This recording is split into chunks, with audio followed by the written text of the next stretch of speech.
사무엘상 29장 1절에서 11절 말씀을 살펴보도록 하겠습니다. 사무엘상 28장 1절과 2절은 다윗의 위기에 대해서 기록하고 있습니다.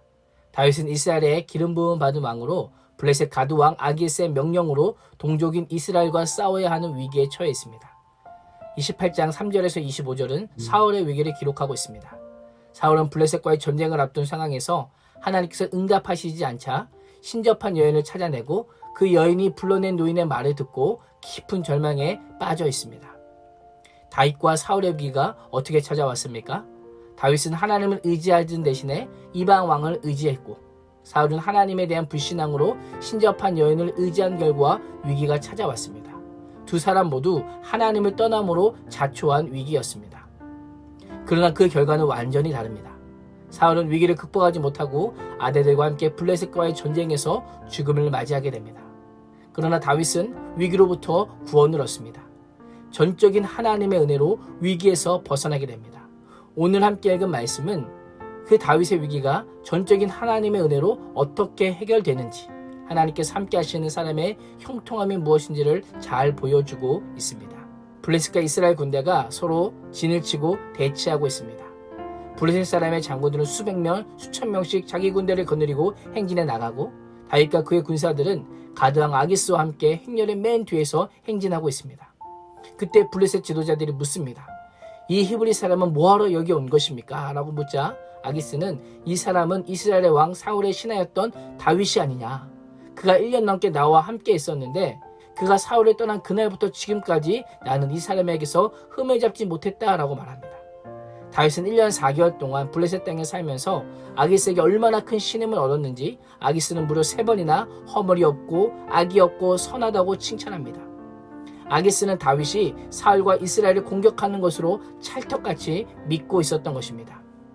아기스 칭찬과 달리 블레셋 지도자들은 다윗을 돌려보낼 것을 요청합니다. 장군들은 다윗이 자신들과 함께 전쟁에 참여하는 것을 결사 반대합니다. 왜 반대합니까? 블레셋 장군들이 어찌 다윗을 잊을 수 있겠습니까? 어찌 다윗을 용서할 수 있겠습니까? 사울이 죽인 자는 천천히요 다윗은 만만히로다 라고 하는 그 노래를 블레셋 사람들이 다 알 정도면 다윗은 블레셋에게 난공불락의 성과 같았습니다. 그런 다윗이 자신의 신과 자신의 나라와 그 왕을 버리고 블레셋에게 충성한다라는 것을 믿을 수 없었던 것입니다. 장군들은 언제든지 다윗이 블레셋을 배반하고 사울에게 전향할 가능성이 있다고 본 것입니다. 그래서 4절에 보면 다윗이 사울에게로 돌아갈 때에 블레셋 사람들의 머리를 잘라서 사울을 기쁘게 할 선물로 삼을 것이다 라고 하는 그런 말까지 합니다. 방백들이 생각지 못한 반발이 일어나자 아기스는 다윗을 불러 같이 전쟁에 나갈 수 없다라는 것을 통보합니다. 아기스는 다윗에게 매우 미안한 마음을 표현하기 위해 다윗의 고향인 이스라엘의 하나님 여호와의 살아계심으로 맹세하기까지 합니다. 한번 생각해 보십시오. 사실 아기스의 입장에서는 다윗의 참전이 절실합니다. 다윗과 다윗이 보유한 병력과 그 전쟁 능력이 블레셋 군대와 연합하면 엄청난 힘을 발휘하여 이스라엘 군대의 사기는 떨어뜨리고 다윗과 이스라엘 관계는 완전히 끊어버리고 손쉬운 승리를 가져올 수 있을 것이라고 기대했을 텐데 장군들이 반대하자 매우 안타까웠을 것입니다. 이와는 대조적으로 다윗의 입장에서는 이 전쟁은 절대 참전해서는 안 되는 전쟁입니다. 참전하면 이스라엘의 왕으로 기름 부음 받은 자인데 이스라엘을 죽여야 하고 사울을 배신하지 않겠다고 한 맹세도 지킬 수 없게 되었던 것입니다. 하나님께서는 블레셋의 편이 되어서 이스라엘과 전쟁해야 하는 위기 가운데 놓인 다윗을 건져주십니다. 아기스는 그토록 다윗을 신임하고 여호와의 살아계심을 두고 맹세했지만 그가 기억하지 못한 것이 있습니다. 무엇입니까? 바로 여호와 하나님입니다.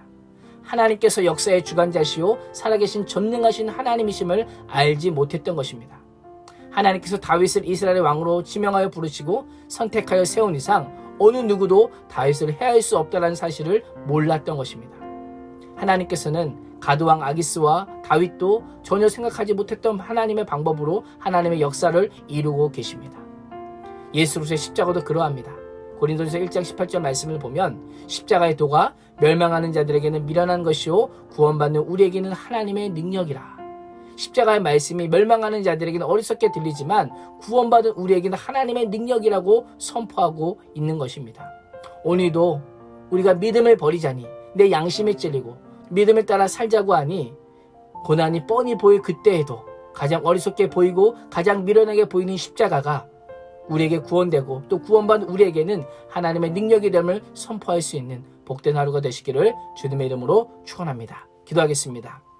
위기 가운데 있는 다윗을 건져주신 하나님, 때로는 인생의 길이 보이지 않아도 끝까지 포기하지 않게 하시고 우리가 감당치 못할 시험은 허락하지 않으시며 시험 당할 때도 피할 길을 마련해 주셔서 능히 감당하게 하실 수 있게 하시는 신실하신 하나님을 신뢰하는 인생 되게 하여 주시옵소서. 예수님의 이름으로 기도합니다. 아멘.